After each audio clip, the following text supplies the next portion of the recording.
Well, dozens of families whose loved ones were slaughtered by Hamas gathered at the Western Wall last night to honor the 1,400 people massacred 1 month ago.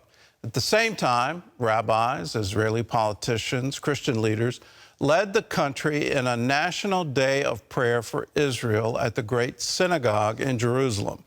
George Thomas has the story.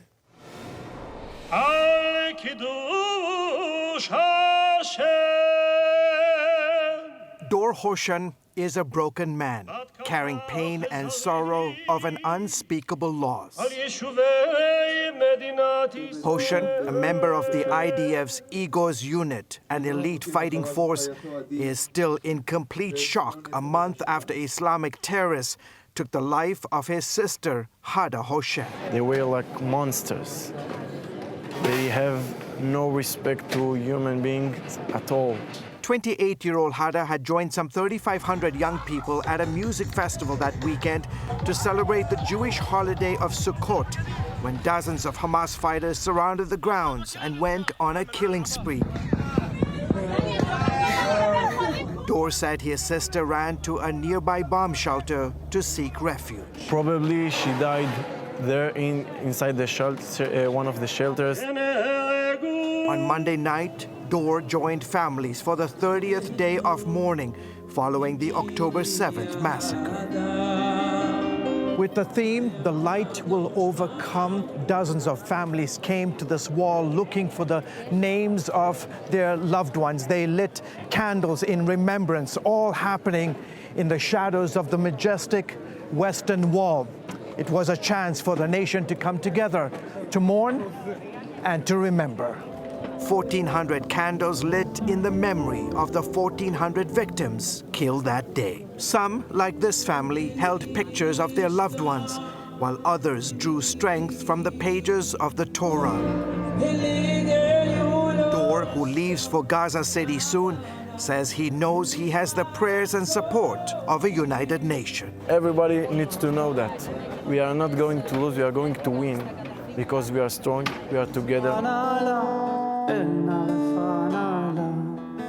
Across town from the Western Wall, that theme of unity on display at the famed Great Synagogue, as Jews and Christians gathered for a national day of prayer for Israel.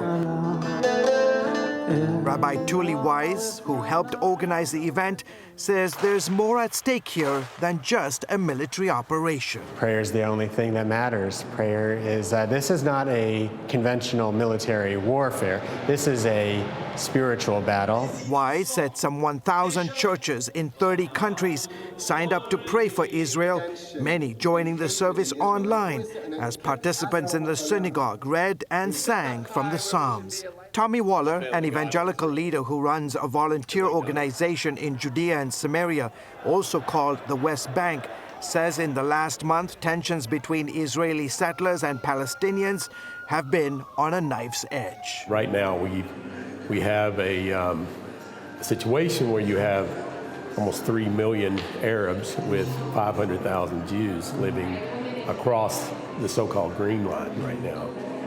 And it's a problem, it's concerning. Rabbi Yehuda Glick, a former member of Israel's Knesset, spoke from Psalm 28, verse 9, and urged his fellow countrymen to call out to God in this time of great need. And that right now, there's a war going on between civilization and barbarism.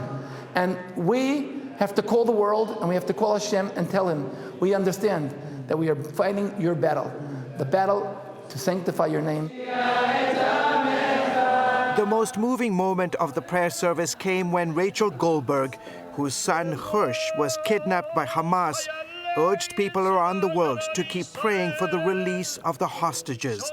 She said she drew strength from reading the Psalms. When we get discouraged, we're thankful that we are faithful and we believe in God. And we're thankful for our friends around the world, in the Jewish community, in the Christian community. George Thomas, CBN News, Jerusalem.